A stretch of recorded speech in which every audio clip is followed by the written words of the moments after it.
Salut tout le monde, j'espère que vous allez bien. Aujourd'hui on se retrouve pour la review de ECW One Night Stand 2006, un pay-per-view que je n'avais pas revu depuis mais très longtemps. Je préfère d'ailleurs le préciser, je sais que c'est pas très grave mais je tenais quand même à m'excuser puisque j'ai pas sorti de vidéo la semaine dernière et j'ai pas réussi à sortir de vidéo pendant le week-end. J'ai eu pas mal de soucis, d'empêchements qui ont fait que j'ai vraiment pas eu le temps de sortir la vidéo à temps. On a eu également pas mal d'orages, donc du coup, le soir, j'avais pas vraiment le temps de vraiment regarder le show. Je raconte un peu ma vie, mais voilà, tout ça pour dire que j'ai pas vraiment eu le temps, j'ai vraiment été retardé pour faire cette vidéo comme jamais, je crois, c'est la première fois que je galère autant à sortir une vidéo. Donc désolé pour le timing. Au final, voilà, vous l'avez lundi à la place de vendredi, c'est pas très grave. Ne vous inquiétez pas, la vidéo de vendredi sortira bien vendredi. Je ne peux pas encore vous dire exactement ce que ce sera. Je vais essayer de sortir une autre review. Et si je vois qu'en fait j'ai pas vraiment le temps, je sortirai une pipe bomb sur notre bon vieux champion universal, Brock Lesnar. Voilà. Bah écoutez, on va pas perdre plus de temps que ça. On va commencer donc par la présentation du pay-per-view. Donc ECW One Night Stand 2006 s'est tenu le 11 juin 2006. C'était à New York, plus précisément au Hammerstein Ballroom, la salle légendaire qui a accueilli pendant très longtemps l'AECW, devant 2460 spectateurs, donc ce qui est très petit par rapport aux chiffres que peuvent faire les pay-per-view de la WWE. Et le thème musical donc de ce show, c'était Bodies du groupe Drowning Pool, donc un thème qui colle parfaitement en fait à la fédération en question, la ECW, un bon gros thème de bourrin. Voilà, bah écoutez, j'en ai terminé avec la présentation du show, donc on va commencer la review du pay-per-view. D'ailleurs, je vais le dire dès maintenant, ça paraît quand même évident, mais je vais quand même le préciser, enfin évident pour ceux qui ont vu le show, je vais quand même le préciser. Le public était chaud, bouillant du début à la fin. C'est-à-dire qu'il y avait peut-être 2500 spectateurs, mais ça faisait énormément de bruit. Et pour moi, en fait, l'ambiance dans un show de catch, c'est très important. Parce que même si tu as une bonne action in-ring, mais que tu as un silence de cathédrale, ça va faire un peu tâche. Et dans l'autre sens, si l'action in-ring, si le show n'est pas terrible, le chant du public peut rendre justement ce show divertissant. Pour moi, le public a vraiment beaucoup d'importance dans un show de catch. Et c'est vrai que même si par moments ils ont peut-être été un peu trop loin dans certains chants, après ça n'engage que moi bien sûr, je préfère ce côté excès plutôt que justement le côté silence de cathédrale en fait. Donc oui, par moments, pour moi ils ont été un peu trop loin, mais je préfère 100 fois un public comme ça plutôt qu'un public totalement éteint. Voilà. Donc, on commence le show avec Paul Heyman qui vient nous faire un petit discours pour chauffer le public du Hammerstein Ballroom. Il nous dit tout simplement que c'est la renaissance de la ECW, puisqu'à l'époque, ils avaient réussi à signer un deal télé avec la chaîne Sci-Fi. Au final, j'ai noté, j'ai voulu relever ce passage, puisque c'est un énorme bide, on va pas se mentir. La ECW qui fermera définitivement en 2009. Soit 3 ans après. Donc voilà, on va pas se mentir, mais ce renouveau de la CW, ça a quand même été un énorme flop. Voilà, donc le vrai opener de la soirée, en termes de match en tout cas, c'était un match qui faisait pas rêver, c'était un match entre Taz et Jerry the King Lawler. Le match a duré 35 secondes, donc c'est le match le plus court de la soirée. Après, franchement, voilà, ok, pour moi, ça n'a pas sa place dans un show comme ça. Mais quitte à avoir un match qui dure si peu de temps, vaut mieux que ce soit celui-là. On va pas se mentir. Donc du coup, je vais vous raconter le match au complet, de toute façon. Ce qui s'est passé, en fait, c'est que Jerry Lawler, en rentrant sur le ring, est venu mettre une grosse claque à Joey Styles. Joey Styles, en fait, qui est le commentateur de la ECW. Donc l'arbitre fait sonner la cloche et donc on a Joey Styles qui monte sur le ring et en fait qui s'en prend à Jerry Lawler, qui lui fait il lui saute dessus et en fait pendant ce temps-là, Taz en profite pour lui porter sa prise de soumission, à savoir la Taz Mission. Et du coup, Jerry Lawler abandonne au bout de 35 secondes. Donc voilà, victoire de Taz qui fait abandonner Jerry the King Lawler. Voilà, j'en attendais pas grand-chose et je me souvenais pas que ce match était aussi court. 35 secondes, donc au niveau de la note, j'ai mis 1 sur 10 et on va passer au prochain match. Donc ce coup-ci peut-être enfin le vrai opener, hein, un vrai match qui dure quand même un bon moment. Donc c'était de Wrestling Machine Kurt Angle qui venait de rejoindre la ECW à l'époque contre Randy Orton. Donc une belle affiche sur le papier, on va pas se mentir, dans un match de 15 minutes, donc vraiment une bonne durée.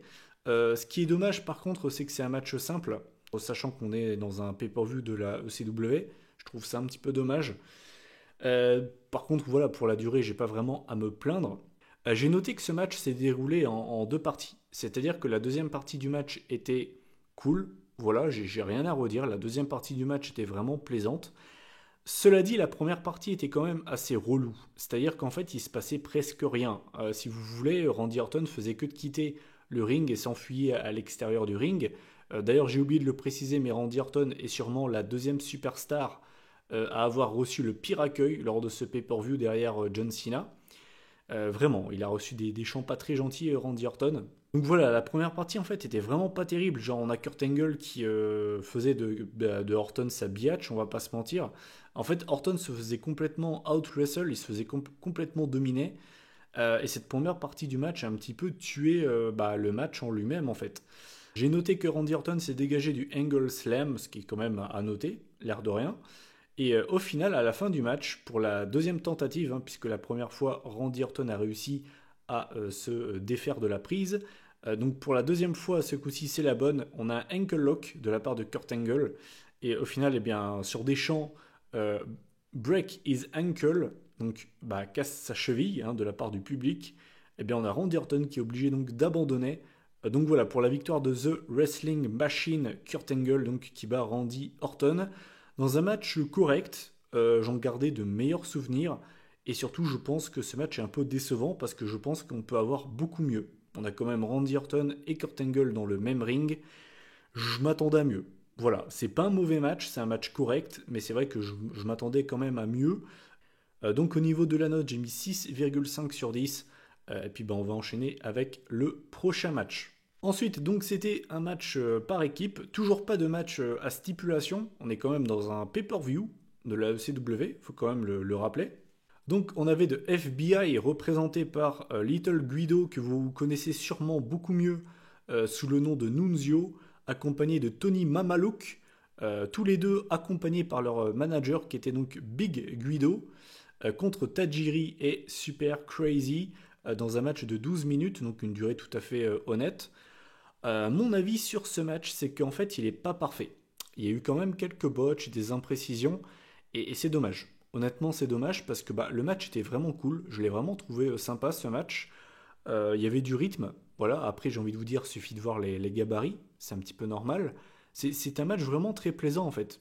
À part quelques botches, c'est tout ce que j'ai retenu. Vraiment, j'ai vraiment pas grand chose à dire sur ce match.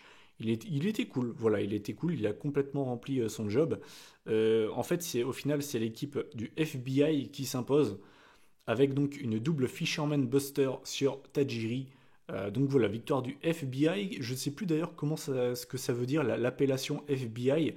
Pour ceux qui suivent peut-être un peu plus la ECW, n'hésitez pas à me le dire en commentaire. Je ne sais plus du tout ce que ça veut dire. Donc voilà, victoire de Tony Mamaluke et Little Guido. Donc voilà, donc c'est un match tout à fait sympa. J'ai mis 7 sur 10 et j'ai juste noté, c'est dommage qu'il y ait eu quelques botches. Mais bon, le match parfait de toute façon, ça n'existe pas. Ensuite, on enchaîne avec un match important, puisque c'était le premier match de championnat de la soirée. Et surtout, c'était un match extrême. Enfin, on a une stipulation, c'était un Extreme Rules match pour le titre poids lourd. On avait le champion, Rey Mysterio, contre Sabu, dans un match de 9 minutes. Donc voilà, je pense que vous savez déjà ce que je veux dire. Pour moi, 9 minutes, c'est pas assez. C'est un match de championnat du monde. Pour moi, un match de championnat du monde, ça doit durer minimum 15 minutes. Voilà, je sais peut-être moi qui me suis fixé ça dans ma tête. Peut-être que c'est des règles totalement débiles que je m'impose. Mais je trouve que c'est la moindre des choses. Voilà, c'est quand même un match très important. Et je trouve ça dommage qu'il ait duré seulement 9 minutes. D'ailleurs, un truc que je trouve un peu débile, quand Rey Mysterio a gagné le titre poids lourd, il se faisait appeler le World Champion et non le champion du monde poids lourd. Truc que je trouve un peu débile. Parce que Rey Mysterio ne fait pas un certain poids, du coup c'est plus le World Heavyweight Championship, c'est le World Championship. On renomme la ceinture pour le champion. Je trouve ça mais débile. Vraiment. T'as pas à renommer la ceinture parce que le mec n'est pas poids lourd. Enfin, c'est complètement débile. Enfin, bon, je sais pas ce que vous en pensez, mais je trouve ça vraiment débile. Enfin, bref. J'ai noté que j'ai pas été déçu. C'est-à-dire que, certes, le match n'est pas très long. Il y a même eu en plus de ça quelques botches, notamment de la part de Sabu. Bon, ça, c'est pas surprenant. Les rares matchs que j'ai vus de Sabu, il y avait minimum un botch de sa part, donc ça m'a pas surpris. Mais c'était un match vraiment fun, divertissant. La stipulation a été respectée. On a eu deux share shots de la part de Sabu sur Mysterio. C'est pas genre, vous savez, un share shot, genre je te tiens la chaise et je te la mets dans ta gueule. Là, en fait, il a carrément balancé la chaise directement dans la tête de Mysterio, donc deux fois. On a également Mysterio qui a apporté un sitting senton sur Sabu, qui était donc sur une table en équilibre à l'extérieur du ring. Donc c'était un spot très très cool, presque le meilleur spot du match, puisque bah, en fait le spot le plus cool du match, bah, c'est le spot final.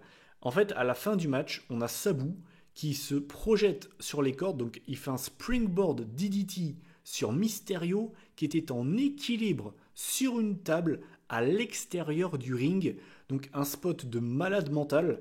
Et en fait, c'est le spot final, puisqu'en fait, il n'y a pas de vainqueur. C'est un match qui se finit sur un no contest.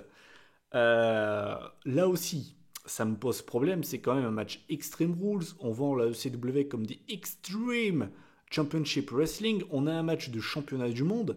Et les gars finissent sur un match no contest. Je vous avoue que je comprends pas vraiment non plus. Alors, peut-être que je dis de la merde, mais je crois que Sabu s'est réellement blessé pendant le match, puisqu'en fait, à un moment donné, j'ai vu l'arbitre faire le signe X. Et en général, quand un arbitre fait ça, c'est que le catcheur est réellement blessé. Donc, si quelqu'un le sait, si Sabu s'est réellement blessé pendant le match, qu'il n'hésite pas à me le dire. Mais voilà, je pense. Honnêtement, je pense parce que la fin est quand même assez bizarre. Donc voilà, je trouve ça dommage, honnêtement, parce que le spot final est très cool, mais du coup, ben, la fin est un peu conne, je trouve. Donc voilà, très clairement, c'est pas un match parfait. Pour moi, il n'a pas été assez long. La fin est décevante, même si le spot est super cool. Donc du coup, j'ai mis 7 sur 10. C'est vrai que je reste un petit peu sur ma fin, mais ça reste quand même un bon petit match, voilà. Mais après, c'est vrai qu'il était quand même un peu décevant. Ensuite, on enchaîne avec la boucherie de ce pay-per-view. C'était un six, j'allais dire un six-man, mais pas vraiment. C'était un intergender tag team Extreme Rules match. En fait, à la base, on devait avoir Edge et Mick Foley contre Terry Funk et Tommy Dreamer. Sauf qu'au final, en fait, on a Lita et Bella McGillicuddy en fait, qui ont été rajoutés au match. C'est d'ailleurs Bella McGillicuddy qui l'a voulu.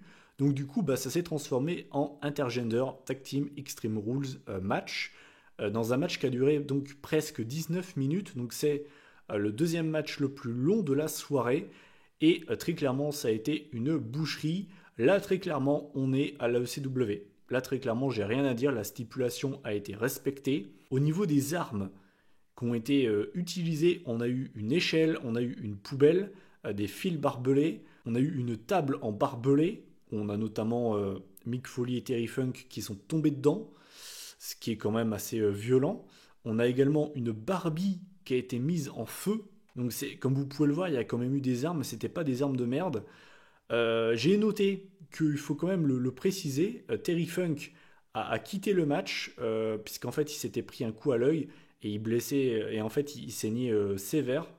Au final, bon, comme d'habitude, quand un catcheur est envoyé en backstage pendant un match, il revient.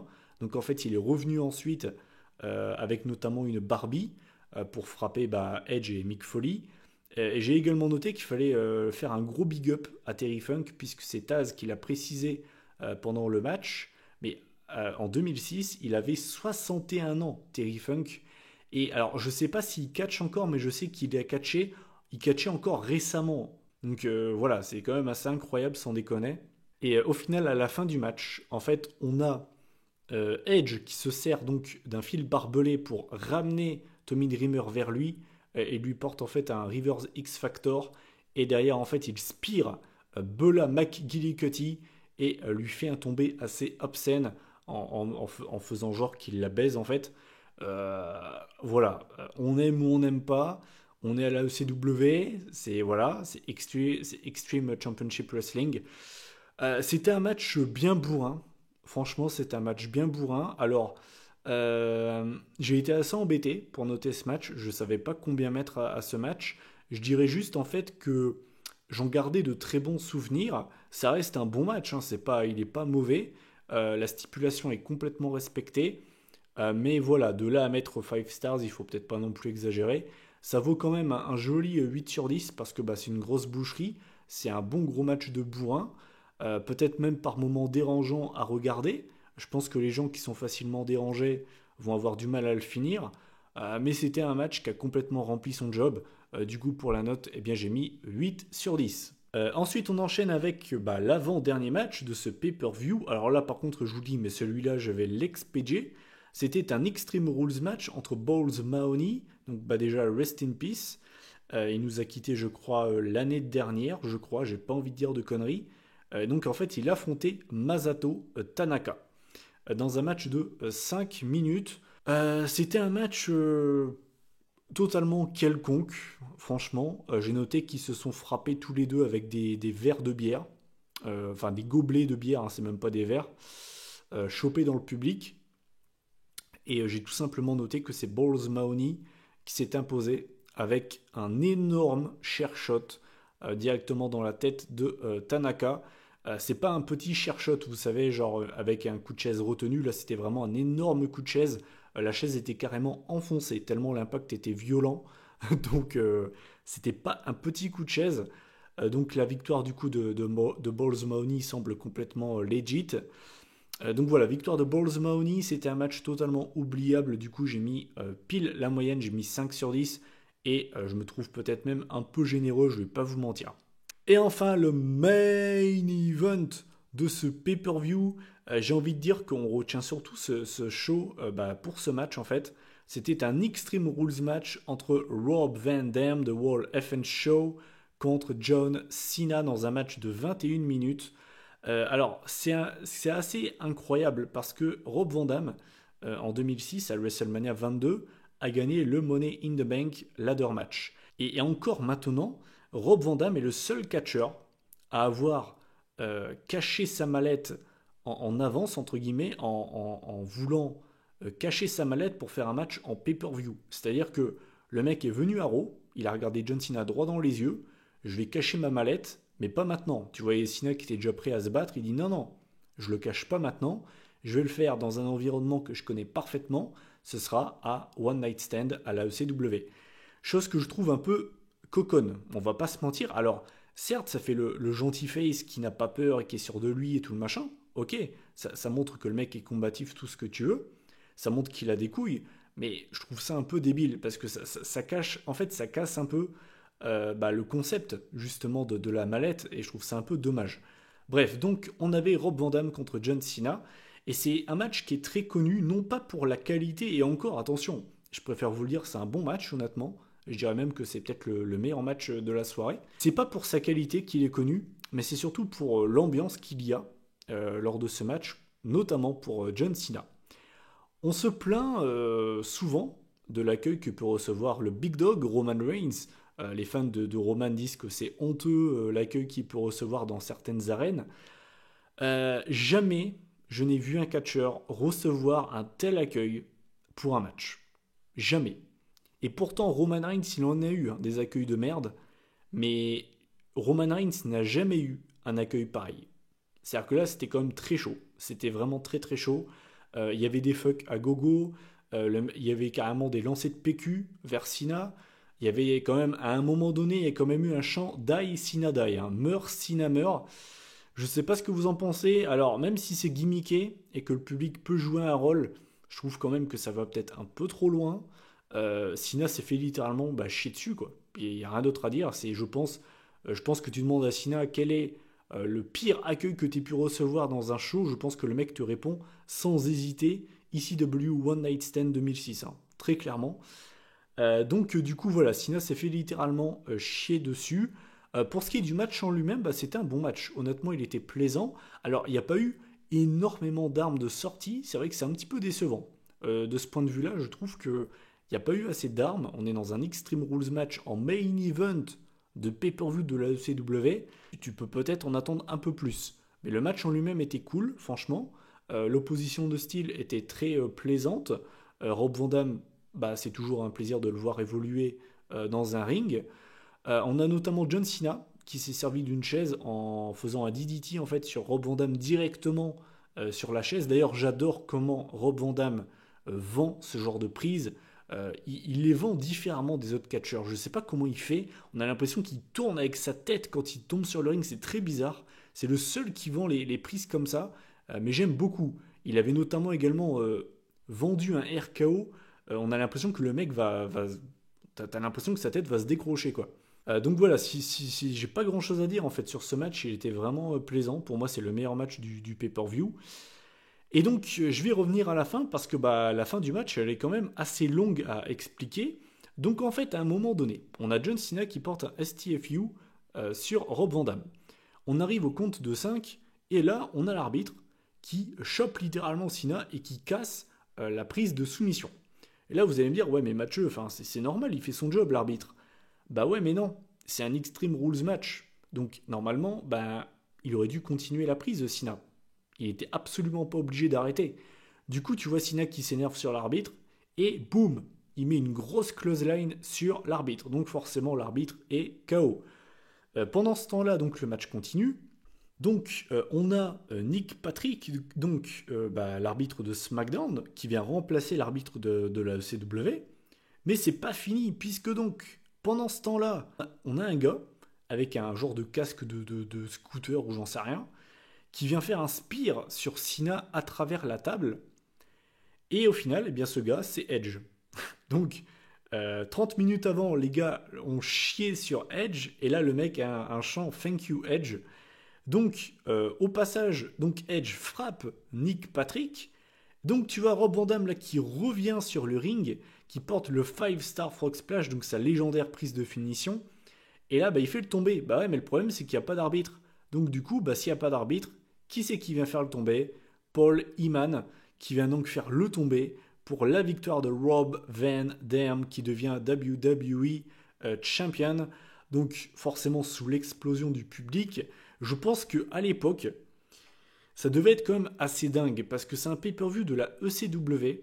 T'as le WWE Championship qui change de main, et au profit d'un gars qui est dans le roster de la ECW.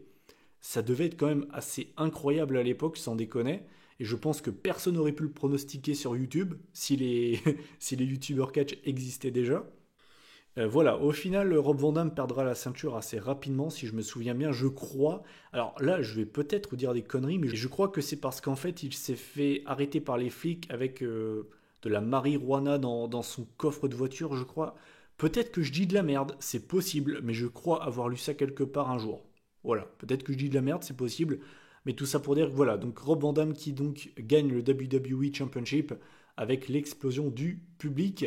On finit donc bah, très bien ce pay-per-view. J'ai mis 8 sur 10 parce que bah, c'était vraiment un match plaisant, honnêtement. Le public qui était uni comme un seul homme pour Rob Van Dam, c'était quand même quelque chose. Et honnêtement, je vous le dis, c'est un match à voir. Juste pour l'accueil que reçoit John Cena, je vous défie de me trouver un catcheur qui a reçu un accueil aussi pourri. Honnêtement, là, c'est vraiment chaud. Donc voilà, j'ai mis 8 sur 10 pour ce match. Et bien voilà, bah écoutez, quand on additionne les notes de ce pay-per-view, on arrive à une moyenne de 6,07 pour être très précis sur 10. Ce qui fait que bah, la moyenne n'est pas dingue, mais j'ai envie de vous dire, c'est de la faute de Taz et Jerry Lawler. En fait, c'est-à-dire que tu peux avoir le meilleur show de catch que tu veux. Si tu chopes à 1 sur 10, ça te flingue totalement la moyenne du show. J'ai calculé la moyenne du show sans ce match-là. On arrive à presque 7 sur 10 de moyenne. Vous voyez ce que je veux dire? À cause de ce match de merde, la moyenne du pay-per-view a presque pris un point dans la gueule. Donc, très clairement, pour moi, est-ce que One Night Stand, ça mérite un 6 sur 10? Non, la note ne reflète pas ce que je pense. Pour moi, c'est un show qui est très sympa à regarder sans déconner. Il n'y a aucun classique, il n'y a aucun match qui va te faire halluciner, mais c'est un show qui est tout à fait correct. Voilà, c'est un bon show, c'est un bon petit show, honnêtement. Il y a quelques matchs quand même en dessous, le Balls Mahoney et le Masato Tanaka, et bien évidemment le Taz Jerry Lawler, mais à part ces deux matchs-là, le reste c'est vraiment très sympa. J'en gardais quand même de meilleurs souvenirs. Dans mes souvenirs, c'était vraiment un très très bon show. Mais ça reste quand même un bon show de catch que je vous conseille si vous ne l'avez jamais vu. Voilà, bah écoutez, cette review de ECW One Night Stand 2006 est terminée.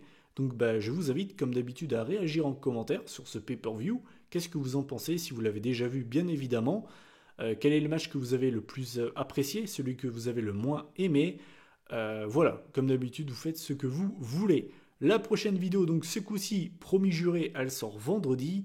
Ce sera donc soit une review d'un ancien pay-per-view, soit une pipe bomb sur l'actuel règne de Brock Lesnar. Parce que oui, spoiler alerte, je n'en peux plus de ce mec. Voilà, je n'en peux plus de Brock Lesnar.